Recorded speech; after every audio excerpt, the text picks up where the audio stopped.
Well, it is a day of disruption in Queensland state schools today as teachers walk off the job for the first time in 16 years, meaning more than 500,000 students will stay at home. Joining us live now from Queensland Nationals leader David Littleproud. David, good to see you this morning. So a few issues to talk about. Let's start here. Do you support the teachers in their strike today? Yeah, look, they've got every right, and I think what you've got to understand, it's not necessarily just about pay. I think it's about the conditions also that many teachers in the public system are enduring, and that's about the behaviour of children. And I don't necessarily think that that's always the state's responsibility. That starts with us as parents at home to instil respect into the institutions, starting with our teachers and moving through to our police and our judiciary.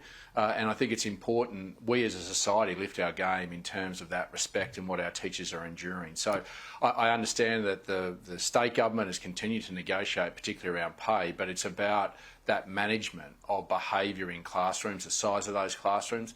There's a shortage of teachers. In fact, we're seeing even in regional areas such a shortage that we're seeing second and third year university students being asked and thrust into the classroom before their studies are finished.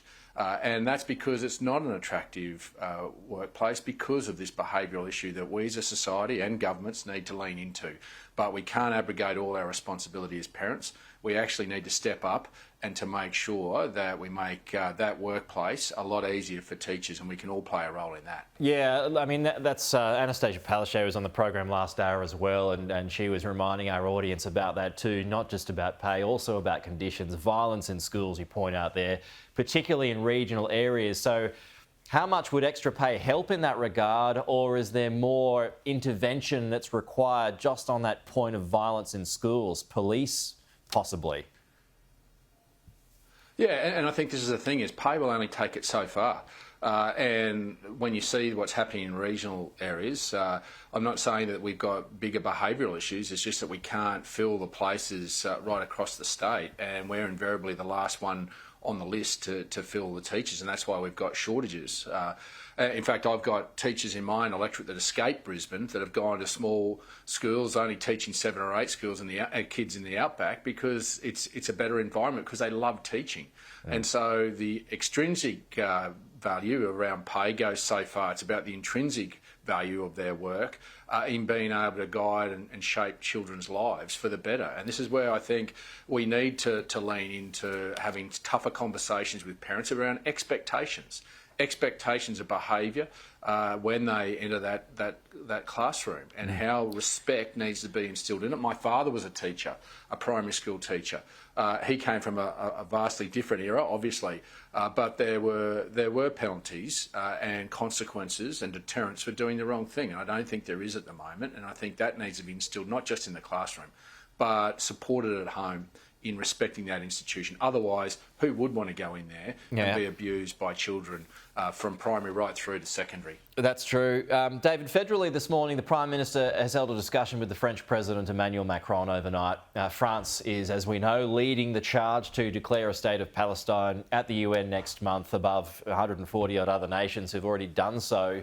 Does this suggest to you that it's highly likely that we will follow France at the UN General Assembly next month in making this call? Well, I think it's pretty obvious the Prime Minister's crawling to this any way he possibly can. We all want the conflict in Gaza and Israel to cease. But let's get back to first principles. There are still 50 hostages, Israeli citizens, that the Israeli government has a responsibility to return to their families. If this happened in Australia, you would expect the Australian government to return hostages to their families here in this country. And unfortunately, it is the innocent, both Palestinian and Israeli, that are caught up in this, because you are dealing with a terrorist organisation that would use not only innocent Israeli people as human shields, they're using the Palestinian people as human shields, not just in their conduct of this warfare, but also in terms of the aid that's coming through. We need to see that the aid comes through and Israel tries to facilitate that, but we also need to make sure we understand that until Hamas is removed, we are dealing with a country that wants statehood that would be run by terrorists. Now, where does that leave the security of the Israeli people who had an act of terrorism perpetrated on them, unprovoked, And that is where I think I understand and appreciate the anger here in Australia about wanting this conflict to end. But let's be careful about pushing the moral, dictating moral compass across just the Israeli people. It is the Hamas terrorist organisation that is much of the problem in terms of this conflict. And we need to see a way through that with Hamas being eliminated, handing over their weapons and handing over those hostages as a first principle.